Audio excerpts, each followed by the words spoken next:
Bonjour, je suis Monsieur Foaleng Loé René. Aujourd'hui, dans le cadre du cours d'économie générale, nous allons voir les principaux auteurs attachés au courant keynésien, et notamment Roy Forbes Arrow. Roy Forbes Arrow, né le 13 février 1900 à Londres et mort le 8 mars 1978 dans le Norfolk, est un économiste anglais. Il fait ses études puis enseigne à l'université d'Oxford, à l'université de Cambridge où il fera connaissance avec John Maynard Keynes. Il est connu en sciences économiques pour le modèle de Harrod-Dormar. Il participe à la vie politique anglaise comme conseiller de Churchill pendant la Seconde Guerre mondiale, puis du ministre conservateur Harold Macmillan de 1957 à 1963. Il publie des travaux d'une grande variété, explorant divers aspects de la science économique.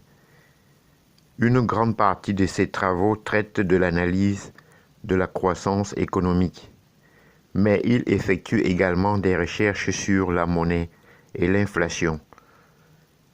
Il réalise par ailleurs de nombreux travaux sur la théorie de la connaissance et la mémoire. Maintenant, nous allons voir la théorie de la connaissance de Harrod. La théorie de la connaissance de Harrod est principalement exposée dans un livre publié en 1956, The Foundation of Inductive Logic. L'auteur y estime refuter les arguments du philosophe écossais David Hume, critiquant l'induction comme mode de connaissance.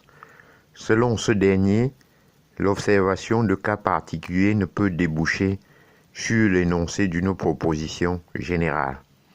Par exemple, on ne peut conclure, sous prétexte que nous n'ayons vu que des signes blancs, que tous les signes blancs. Harrod refuse le scepticisme de Hume, fondé sur cette critique de l'induction au nom de ce qu'il appelle le principe de l'expérience. Selon ce principe, il existe de fortes probabilités que des événements qui se sont produits un grand nombre de fois se produisent à l'avenir. Harrod justifie ainsi grâce aux probabilités l'expérience comme fondement des théories de la connaissance. Sur le plan économique, Roy Harrod se rattache au courant post-keynésien et a notamment contribué à l'élaboration des théories de la croissance après la Seconde Guerre mondiale, avec la présentation de ce qui a ensuite été appelé modèle Harrod-Dormar, qui étudie les conditions d'une croissance équilibrée sur le long terme. Roy Harrod a également contribué à la microéconomie, plus particulièrement à l'étude de la concurrence et de l'équilibre du producteur.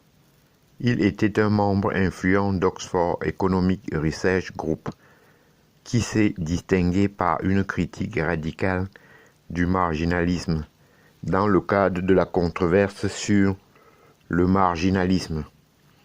J'en ai terminé et je vous en remercie.